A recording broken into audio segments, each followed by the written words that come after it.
प्रभु से जब भी आप कुछ मांगने जाते हैं तो आप वो नहीं मिलता जो आपको चाहिए होता है। प्रभु आपको वो देते हैं जो आपके लिए सही होता है। नमस्ते दोस्तों, स्वागत है आपका एक नई सीरीज में जिसका नाम है गीता ज्ञान।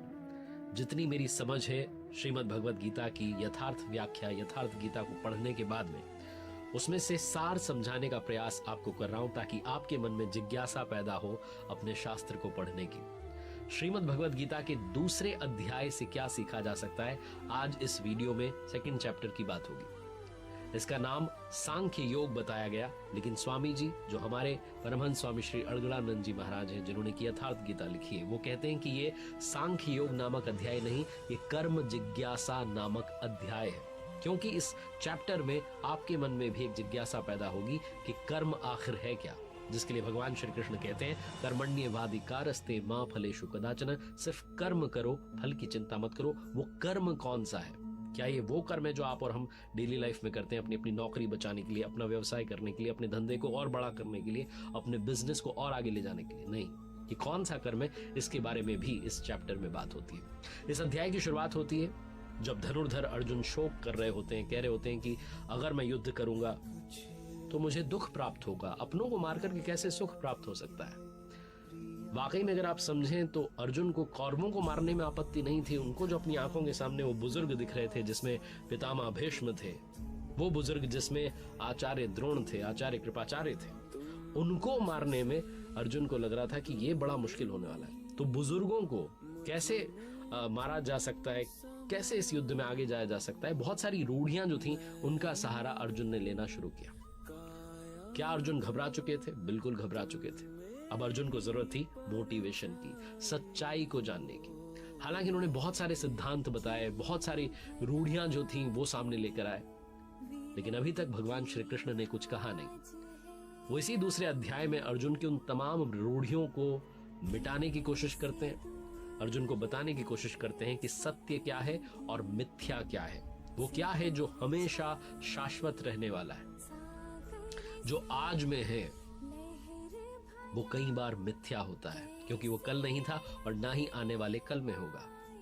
जो वर्तमान है वो सिर्फ मिथ्या है, क्योंकि ना तो वो पास्ट है, ना वो फ्यूचर में रहने वाला है, वो मिट जाने वाला है, वो समय के साथ चला जाने वाला है। लेकिन कोई है जो शाश्वत रहने वाला है। वो क्या है, वो भगवान श्री कृष्ण इस अध्याय में बताते हैं। और अर्जुन जो है, जब उन्हें समझ में आता है कि मैं बहुत सारी रूढ़ियों में घिर गया हूं, मेरे सामने जीवन की सबसे बड़ी चुनौती आ गई है, तो अर्जुन जो है वो भगवान श्री कृष्ण से कहते हैं शिष्यस्ते अहम शाधि माम त्वाम प्रपन्नम। जीवन में जब आप तमाम चुनौतियों में घिर जाते हैं, तब आपको समझ में आता है कि जीवन का वास्तविक अर्थ समझने के लिए मुझे किसी योग्य सदगुरु की आवश्यकता है, किसी आध्यात्मिक गुरु की आवश्यकता है। और अर्जुन के सामने तो साक्षात भगवान स्वयं खड़े थे, इसलिए कह देते हैं अर्जुन शिष्यस्ते अहम शाधि माम त्वाम प्रपन्नम। आइए आगे बढ़ते हैं और इस अध्याय को विस्तार में समझते हैं। जब धनुर्धर अर्जुन एक के बाद एक रूढ़ियां गिनाने लगे, कहने लगे कि बहुत सारा नुकसान होने वाला है, सिर्फ मैं ही नहीं आप भी पाप करने के लिए उद्यत हुए हैं, तो भगवान श्री कृष्ण ने अर्जुन से कहा, श्री भगवान उवाच न त्वेवाहम जातु नासम न त्वम नेमे जनाधिपा न चैव न भविष्यामः सर्वे वयमतः परम। न तो ऐसा है कि मैं यानी कि सदगुरु भगवान किसी काल में नहीं थे, और ना ऐसा है कि तू यानी कि अनुरागी अधिकारी यानी कि अर्जुन किसी और काल में नहीं होंगे, और ना ऐसा है कि जनाधिपाह यानी कि जो अहंकार जनों में पाया जाता है, जो कहीं राजसी प्रवृत्ति के लोगों में आ जाता है कि मैं सबसे बेहतर हूं, ये किसी काल में नहीं पाया जाएगा, ये हमेशा रहने वाला है।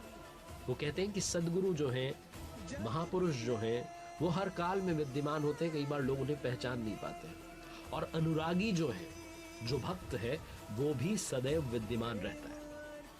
इस बात को और आगे समझाते हुए श्री भगवान उवाच कहते हैं भगवान श्री कृष्ण, देहिनो अस्मिन यथा देहे कौमारम यौवनम जरा तथा देहांतर प्राप्तिर धीरस तत्र न मुह्याति। जैसे जीवात्मा की ये जो देह है, जो शरीर है, इसमें हम बच्चे होते हैं, फिर बड़े होते हैं, फिर वृद्ध अवस्था आती है, वैसे ही ये जो आत्मा है अलग अलग शरीरों की प्राप्ति करती चली जाती है। कभी आप बालक थे, फिर धीरे धीरे युवा हुए, फिर आप मर गए, लेकिन क्या आप मर गए?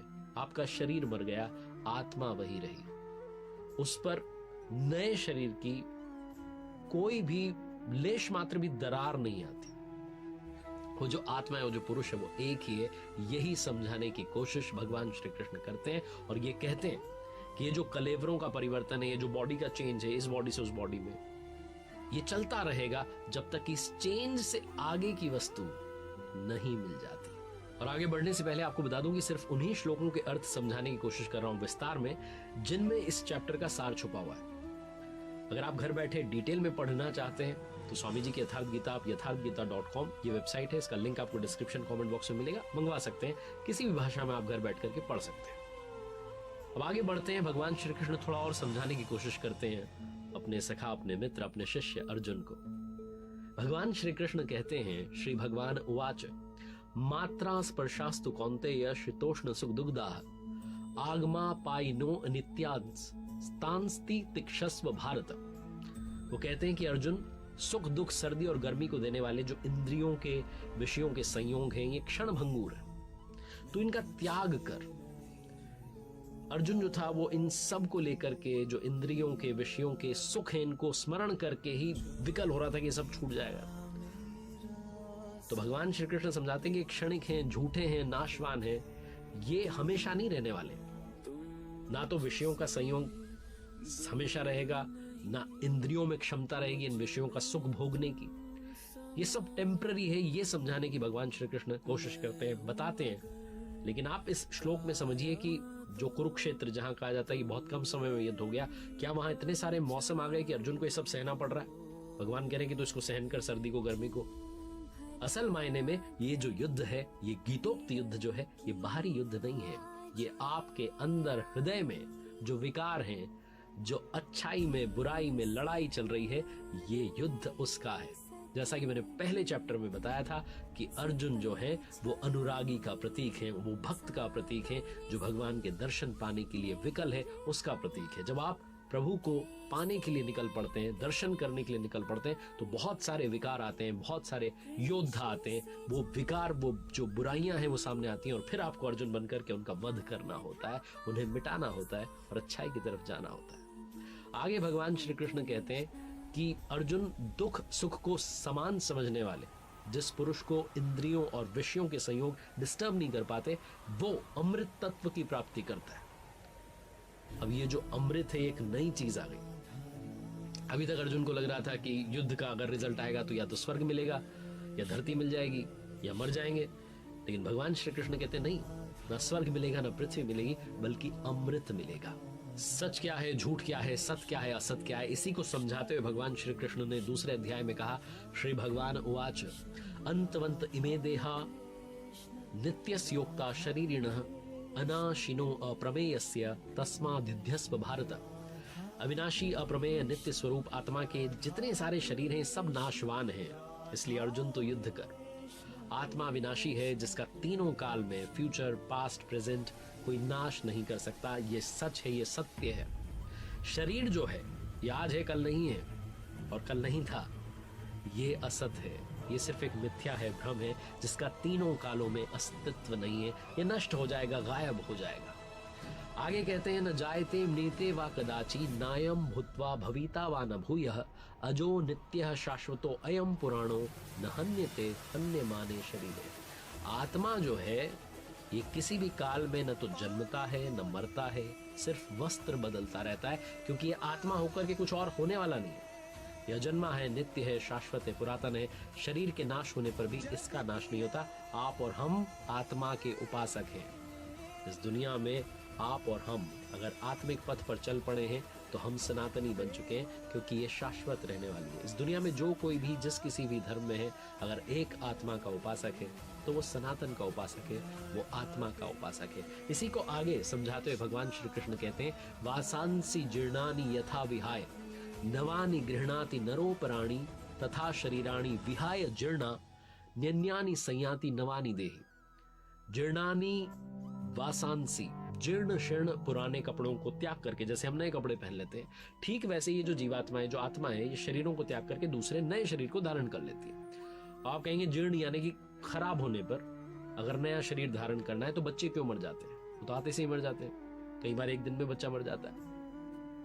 ये जो वस्त्र है इसको तो और डेवलप होना चाहिए था, ये खराब होता, जीर्ण होता, फटने लगता, तब शायद मृत्यु होनी चाहिए थी, ऐसा लोग सोचेंगे। स्वामी जी यथार्थ गीता में कहते हैं कि जब संस्कार जीर्ण होने लगते हैं ना तो शरीर छूट जाता है। शरीर हमारा संस्कारों पर आधारित है। अगर आपके संस्कार अगले पल के नहीं है तो आपको कोई रोक नहीं सकता, आप चले जाएंगे। एक श्वास ज्यादा नहीं जी सकता।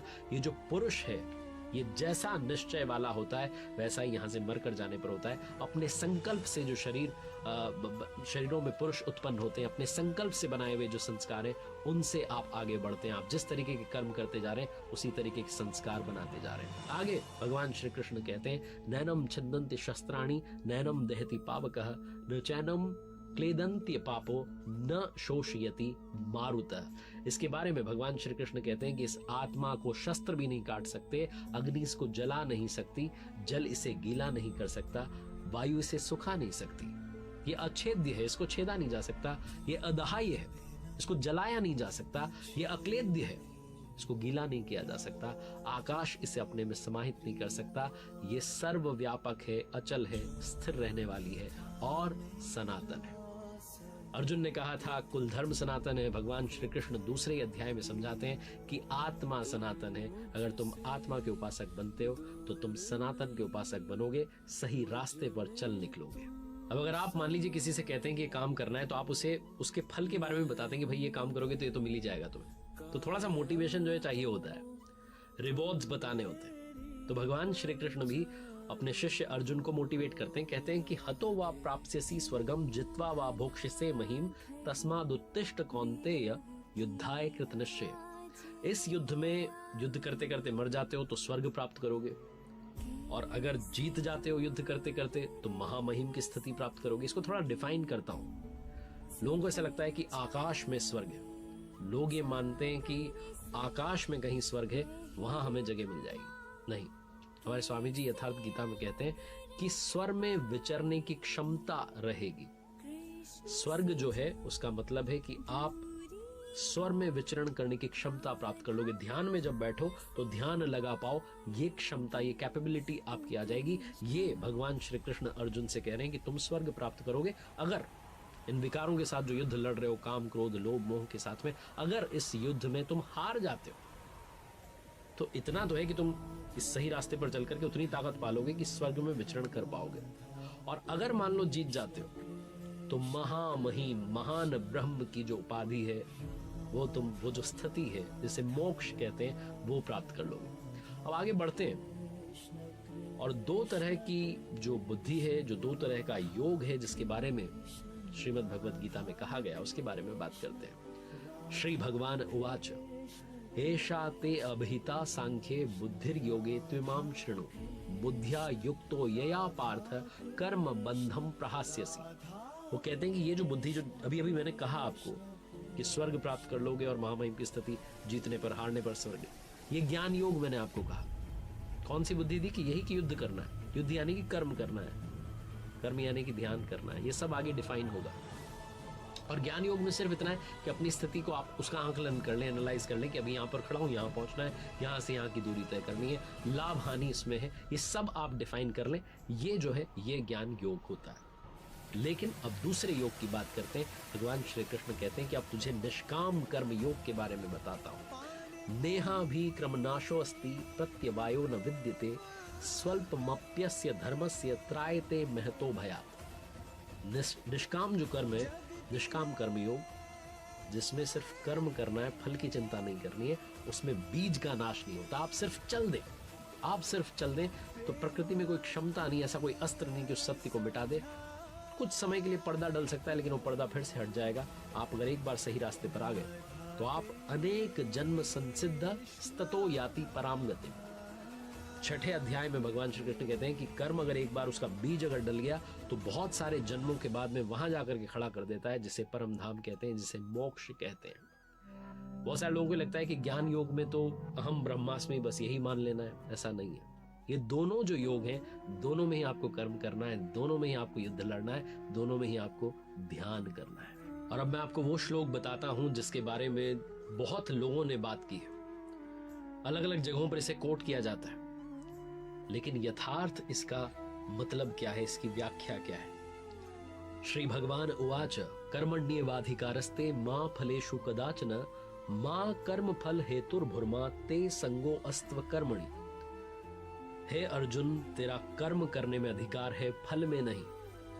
ये कई बार आपने सुना होगा कि सिर्फ कर्म पर ध्यान दीजिए, फल पर नहीं। लेकिन ये जो श्लोक है, ये जो बात है, ये कही गई है निष्काम कर्म योग के बारे में। निष्काम कर्म योग के बारे में कहा गया कि सिर्फ कर्म करने पर ध्यान दो, फल की चिंता मत करो, उस पर मुझे छोड़ दो। मेरे बारे में सोचना शुरू करोगे, उसके बाद भूल जाओ, फल तुम्हें मिलेगा। ये बताने की कोशिश की गई है, ना कि हर कर्म के बारे में यह बात हो रही। बहुत सारे लोग इस कोट को बहुत जगहों पर लगाते हैं, बोलते हैं कि कर्म करो, फल की चिंता मत करो। सांसारिक मोह माया के जो काम आप कर रहे हैं, जो बिजनेस आप चला रहे हैं, आप नौकरी कर रहे हैं, वहां आपको फल की चिंता करनी होगी। फल की चिंता नहीं करेंगे तो शायद आप अच्छा काम नहीं कर पाएंगे, अपने आप को, अपनी स्किल्स को सुधार नहीं पाएंगे। लेकिन यहां भगवान श्री कृष्ण अपने शिष्य अर्जुन से कहते हैं, सखा से कहते हैं कि हे अर्जुन, कर्म करने में अधिकार रखो, फल की चिंता मत करो। और साथ में भी कहते हैं कि अकर्म में, यानी कि कर्म नहीं करना है, इसमें आसक्ति पैदा मत करो कि मैं तो कर्म ही नहीं करूंगा, सब कुछ आप पर छोड़ दूंगा। ऐसा नहीं है, तुम्हें सिर्फ कर्म करना है, तुम्हें सिर्फ ध्यान करना है।